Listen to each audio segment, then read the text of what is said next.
फिर उसके बाद हमारे सामने आता है ये arena, which is possibly one of the most interesting concepts in this film. Okay, ये कार्तिक सुब्बाराज की अब तक की सबसे सन की फिल्म नजर आ रही है एंड इस स्टेटमेंट को हल्के में नहीं लेना चाहिए कंसीडरिंग कि भाई कार्तिक सुब्बाराज की फिल्मोग्राफी कैसी रही है, specially the kind of characters और जैसा फिल्म का वर्ल्ड वो एस्टैब्लिश करते हैं, वैकी, crazy, colourful and over the top होने के बाद भी impressively grounded and interesting. And retro भी सेम लाइंस में आता है, pushing things up a notch. Personally मेरे लिए रेट्रो का ट्रेलर 2025 में आने वाले सारे ट्रेलर्स ने one of the most visually interesting trailer बना। The editing, the music, the colours और जो फास्ट पेस्ड और रैंडम नेचर है इसका, जो व्यूवर्स को ब्रीदिंग स्पेस नहीं देता, जिसकी वजह से ये समझना मुश्किल हो जाता है कि भाई एग्जैक्टली फिल्म में होने क्या वाला है, आप फॉलो नहीं कर पा रहे exactly. And that in my opinion feels fresh considering कि भाई आजकल के जो टेम्पलेट ट्रेलर्स आ गए हैं जो काइंड ऑफ गिव अवे कर देते हैं अपनी फिल्म की स्टोरीज को। मतलब भर का आपको ये ट्रेलर गिव अवे करता है विच इजंट मच, लेकिन समहाउ बिना कुछ कंप्लीटली समझे आपकी क्यूरियोसिटी इस फिल्म में बनती है। इनफैक्ट मेरे लिए भी इस ट्रेलर को ब्रेक डाउन करना थोड़ा सा मुश्किल रहा, बिकॉज ऐसा कोई डिटेल, ऐसा कोई कनेक्टिंग पॉइंट नहीं था जिससे कि मैं डॉट्स जोड़ सकूं। लेकिन फिर भी मैंने कोशिश की है एंड ऐसी कुछ डिटेल्स हैं इस ट्रेलर में जो कि डिस्कशन डिजर्व करती हैं। तो भाई उन डिटेल्स के ऊपर बात करेंगे आज के रेट्रो के ट्रेलर ब्रेकडाउन वीडियो में, तो स्टे ट्यून। तो ट्रेलर शुरू होता है जहां ये बंदा सूर्या को, जो कि प्ले कर रहा है पारी, उसे वेलकम करता है एंड वो पारी से किसी शो चालू करने की बात करता है। लेकिन पारी तो एक गैंगस्टर है, राइट? तो यहाँ पर शो कैसा? अब जैसा कि फिल्म का नैरेटिव है कि भाई पारी जो कि एक गैंगस्टर है, अपने प्यार रुक्मिणी के लिए अपनी इस गैंगस्टर लाइफ को छोड़ने को तैयार हो जाता है। तो ऑब्वियसली अपनी लाइफ को टर्न अराउंड करने के लिए वो कोई दूसरा और साफ सुथरा काम करना स्टार्ट करेगा। तो यहाँ इस सीन से मेरा अजम्पशन बनता है कि माइट बी पारी और उसकी गैंग अब काइंड ऑफ एंटरटेनर्स हैं जो शोज करते हैं, या फिर anything similar which requires them to present themselves for entertainment. I mean ये सिर्फ एक पॉसिबिलिटी है, मैं ये नहीं कह रहा कि ऐसा ही होगा। एंड जो भी ये काम है इनका, आई थिंक ये आदमी उस चीज का इनका क्लाइंट है। एक और चीज यहाँ पे गौर करो तो वो चश्मा जो कि पारी ने यहाँ पहना हुआ है, इट्स रे-बैन सनग्लासेस। अब रेट्रो की जो स्टोरी है वो 1990s में सेट है एंड जो रे-बैन के सनग्लासेस थे वो अराउंड 1992 में इंडिया में बहुत पॉपुलर हुए थे। तो पहली चीज यहाँ पे आ जाती है the timeline accuracy of the prop. दूसरा जो ये चश्मा है इसका नाम है द रे-बैन एमी ग्लासेस। बट रे-बैन के स्पेसिफिकली इसी वेरिएंट को यूज करने के पीछे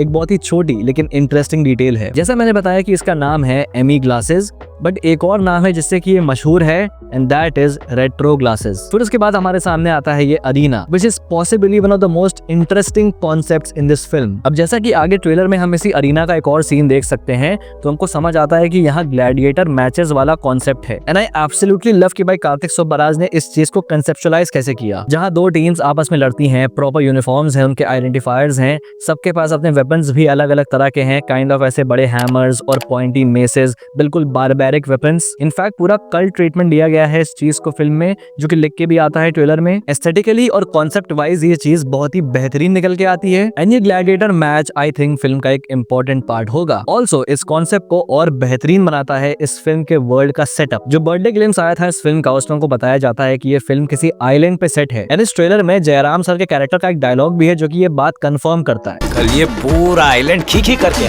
कल ये पूरा आइलैंड खी करके।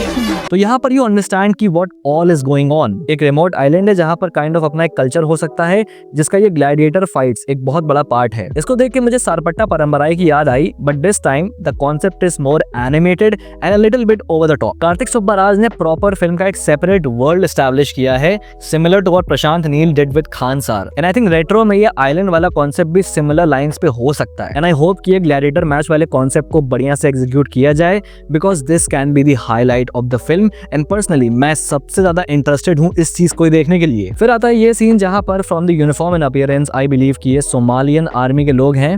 अब सोमालियन आर्मी का प्लॉट पॉइंट इस फिल्म में कैसे इंटीग्रेट होगा ये तो फिल्म देख के पता चलेगा, बिकॉज इस ट्रेलर में कोई ऐसा हिंट है नहीं। बट हाँ, एक पॉसिबल एंगल यहाँ पर है, या माइट भी कोई छोटा सब प्लॉट भी हो सकता है जो कि इस फिल्म के स्टोरी में ऐड हो। फिर भी also get a look at Nasir, जो I believe is the main villain of the film. अब जैसा मैंने बताया कि भाई इस फिल्म का जो कॉन्सेप्ट है वो एक रिमोट आइलैंड पे सेट है, तो माइट भी ये पॉसिबल है कि ये जो नासिर है ये काइंड ऑफ कोई मोनार्क, डिक्टेटर या फिर कोई हायर अबव लेवल पावर की पर्सनालिटी हो जो कि यहाँ पे लोगों को ऑपरेस करके रखता है। Also in this scene is shooting at someone. अब जो ये लोग पीछे बैठे हैं उनके रिएक्शन से ऐसा लग रहा है कि उन्हीं लोगों में से कोई एक है जो शूट किया जा रहा है, जो माइट भी यहाँ से भागने का ट्राई कर रहा हो and the villain being the villain shoots him. फिर उसके बाद हमको पारी के टीनेज का एक सीन दिखता है जहाँ is fighting some guy on the train and notice करो कि पारी के फाइटिंग स्टाइल में एक सिग्नेचर मूव कार्तिक सुब्बाराज यहाँ पे ऐड करते हैं, दिस पंचिंग स्टाइल। एंड कितना स्मार्टली इसको as a signature move establish किया जाता है, टीनेजर और एडल्ट पारी दोनों को ही ये मूव करते दिखा के। उसके बाद ये बंदा आता है जो आई थिंक इस ग्लैडिएटर फाइट का ऑर्केस्ट्रेटर है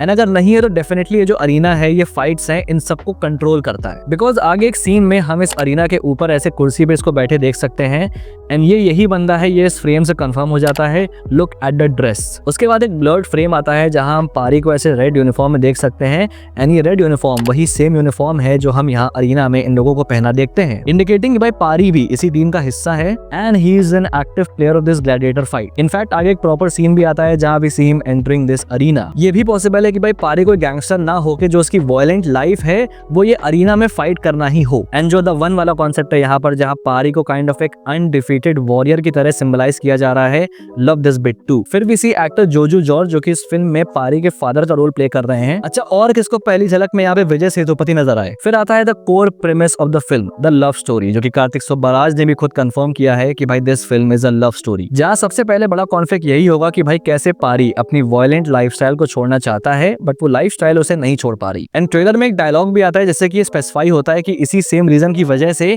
पारी और रुक्मिणी काफी समय के लिए एक दूसरे से सेपरेट भी हो जाते हैं। इतने सालों की जुदाई ने रुक्मिणी को बुद्धा बना दिया और अब उनको शैतान। एंड आगे हम देख सकते हैं कि पारी जेल में है, विच काइंड ऑफ एक्सप्लेन्स कि उनका सेपरेशन कैसे हुआ। एंड आई थिंक कि पारी जेल में काफी लंबे समय तक जाएगा। उसका रीजन क्या होगा ये तो फिल्म देख के पता चलेगा, but I think it can be murder. And I also like this Rolex reference right here. फिर नेक्स्ट आता है ये scene, a reference to Petta, जहां सूर्या सेम डायलॉग बोलते हैं as said by Rajinikanth in Petta. சிறப்பான தரமான சம்பவங்களை இனிமேதான் பார்க்க போறேன். சிறப்பான தரமான சம்பவங்களை இனி பார்ப்பீங்கடா. अब ये बात सबको पता है कि भाई Kartik Subbaraj is a huge Rajinikanth fan boy, तो भाई रजनीकांत सर की फिल्म का रेफरेंस इस ट्रेलर में मैं ऑलरेडी एंटिसिपेट कर रहा था। इनफैक्ट फिल्म का जो टेम्पलेट है कि भाई एक गैंगस्टर अपनी क्राइम लाइफ छोड़ के नॉर्मल जिंदगी बिताना चाहता है बट इस past life catches up to him. Badshah, और रजनीकांत फिल्म जिसने इस टेम्पलेट को पॉपुलर किया एंड साउथ की आने वाली कई गैंगस्टर फिल्म में इस टेम्पलेट का इन्फ्लुएंस काफी सालों तक देखा गया। तो रजनी का इतना बड़ा फैन बॉय कैसे इसका इन्फ्लुएंस ना लेता। And I also love the framing of the scene, जहां इस सीन में सूर्या के पीछे ऐसे हॉर्न्स बन जाते हैं signifying him as a devil. And how can I not talk about the action choreography, जो आई बिलीव इस फिल्म का मेजर प्लस होने वाला है। Wide action shots and the stunt choreography is so clean yet raw. Karthik Subbaraj ने already महान के उस वन टेक एक्शन सीन से अपना कैलिबर दिखा दिया था। Retro scenes like taking things up a notch. Overall एक एक्साइटिंग और कलरफुल ट्रेलर लगा मुझे। स्टोरी ऑलरेडी सिंपल और टेम्पलेट है but it is the execution of Kartik Subbaraj जो कि ऐसे सिंपल और टेम्पलेट स्टोरीज को भी बहुत ही ब्यूटीफुली एग्जीक्यूट करते हैं। एंड रेट्रो से भी मैं सेम चीज एक्सपेक्ट कर रहा हूँ। एंड अगर फिल्म का बैलेंस सही बनता है और अगर अच्छे से एग्जीक्यूट होती है ये फिल्म तो भाई 2025 की one of the most popular films बन सकती है। इवन सूर्या का कमबैक भी साबित हो सकती है। बाकी ये था मेरा ब्रेकडाउन एंड ये थे मेरे थॉट्स रेट्रो के ट्रेलर पे। बाकी अगर मुझसे कोई डिटेल मिस हुई है तो कमेंट बॉक्स में लिख के बताना, और अगर ये वीडियो पसंद है तो लाइक कर देना, और अगर पहली बार यहाँ पे आए हो तो सब्सक्राइब करना मत भूलना ऐसी और वीडियोस के लिए। Till then, this is a Pop Culture Net signing off. We'll see you guys in the next video and thanks for watching.